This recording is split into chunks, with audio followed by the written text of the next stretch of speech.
Iran ਨੂੰ खत्म करना चाहते हैं, हथियार न सट्टे तो सारे मारे जाएंगे, सरेंडर करके मौत तो इस्तसना ले लैन। ईरान पूछ रहा है हुण डील किवें हो सकती है। मैं जवाब दिता हुण बड़ी देर हो गई। अमरीकी सदर डोनाल्ड ट्रंप की मीडिया ब्रीफिंग, आख्या मिसाइल सिस्टम ते ईरानी बहरिया ਨੂੰ पूरी तरह तबाह कर दिता। 3 ਦਿਹਾੜਿਆਂ ਵਿੱਚ ਵੀ बहरी जहाज खत्म कर दिते। तेल ਦੀਆਂ ਕੀਮਤਾਂ ਦਾ ਦਬਾਅ ਘੱਟ ਕਰਨ ਲਈ ਛੇਤੀ ਇਕਦਾਮਾਤ ਕਰਨਗੇ। अमरीकी मीडिया ਨੂੰ इंटरव्यू ਵਿੱਚ ਆਖਿਆ ईरान ਦੇ अगले रहनुमा ਦੇ इंतखाब ਵਿੱਚ शामिल होना चाहते हैं। आयतुल्ला हमनाई ਦੇ पुत्र मुजतबा हुसैनी काबिल कबूल नहीं, ਅਸੀਂ ਇਹੋ ਜਿਹਾ ਬੰਦਾ ਚਾਹੁੰਦੇ ਹਾਂ ਜਿਹੜਾ ईरान ਵਿੱਚ महंगी ਤੇ अमल लियाए। आयतुल्ला हमना ਦੀਆਂ ਪਾਲਿਸੀਆਂ ਜਾਰੀ ਰੱਖਣ ਵਾਲੇ ਲੀਡਰ कबूल नहीं करेंगे।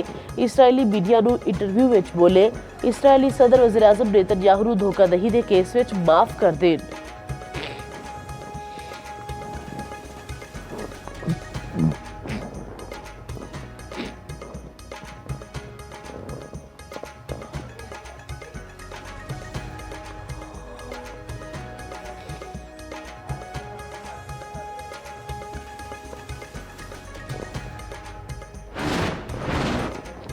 ईरान में ऑपरेशन कामयाबी नाल अगे वध रहा है। तोहरान के मुताबिक असी जंग में फस चुके हैं। ये उन्होंने ख्वाहिश हो सकती है।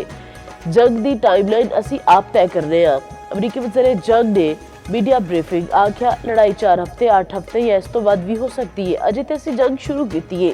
जे तोहरान ये समझ रहा है कि असी जंग जारी नहीं रख सकते तो गलत ही थे। साडे कोल जंगी साजो सामान भरिया पिया है। कमांडर सेंटकॉम बोले ईरानी बहरिया के 30 तो वध जहाज़ों को तबाह कर चुके। कार्रवाइयों के नतीजे में ईरानी हमले 90% ताईं घट होए।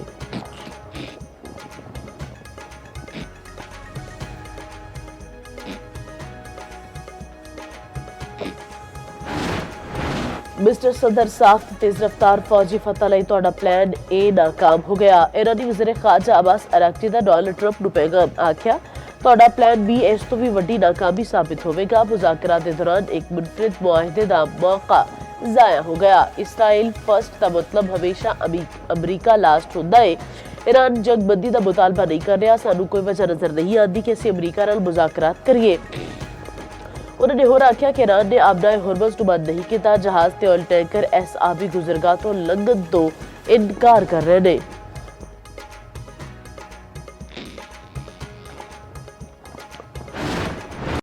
रात के ईरान ने इसराइल उत्ते मिसाइलों की बारिश कर दी। हमले में खबर स्कीम मिसाइल ते क्लस्टर हथियारों का इस्तेमाल किया गया। ईरानी मिसाइल बिना रोक टोक निशाने उत्ते डिगते रहे।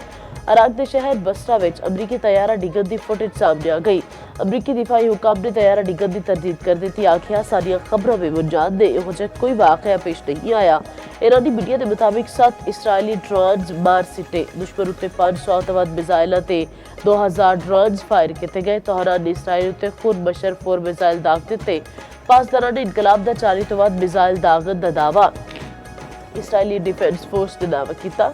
साडा दिफाई निज़ाम इन्हां मिसाइलों को रोकण लई फाल है। दुबई ते अबूधाबी विच फिर धमाकिਆਂ दी आवाज़। आज़रबाईजान उत्ते ईरान के हमले में 2 बंदे जख्मी। ईरान के आज़रबाईजान उत्ते हमले की तरदीद। बहरीन में भी धमाके सुने गए।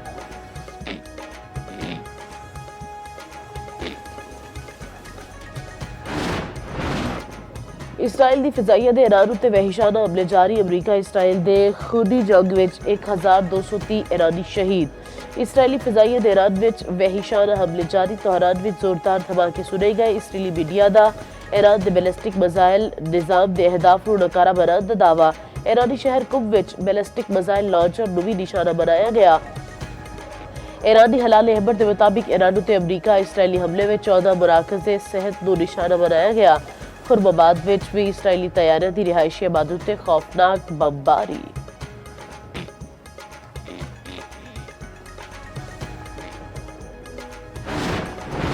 पाकिस्तान का तुर्की ते आज़रबाईजान उत्ते हमलियां उत्ते शदीद तशवीश का इजहार। तर्जुमान दफ्तर खारजा का कहना है हमले बैनुल-अक़वामी कानून ते बैनुल रियासती ताल्लुकात के असूलों की खिलाफ वर्जी ने। हमले खित्ते नूं होर कशीदगी वल धकेल सकते ने। दफ्तर खारजा दा तुर्की ते आज़रबाईजान दे नाल पाकिस्तान की मजबूत यकजहती का आयादा इलाकाई अमन ते इस्तेहकाम नूं बरकरार रखण लई तहम्मुल, गलबात ते सफारतकारी उत्ते जोर।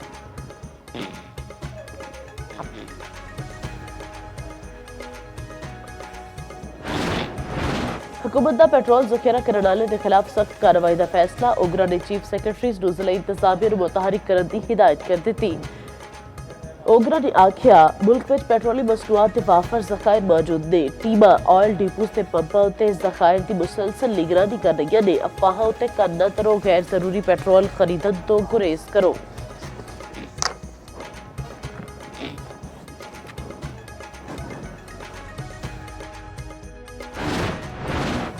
पंजाब के शुमाली इलाके में बारिश मुतवक्के। अज ते कल गरज चमक नाल बदल वसन का इम्कान। शुमाली इलाके में 9 तो 11 मार्च तक बारिश की तवक्को। पीडीएम का पंजाब में गर्मी की शिद्दत में इजाफे का अलर्ट जारी।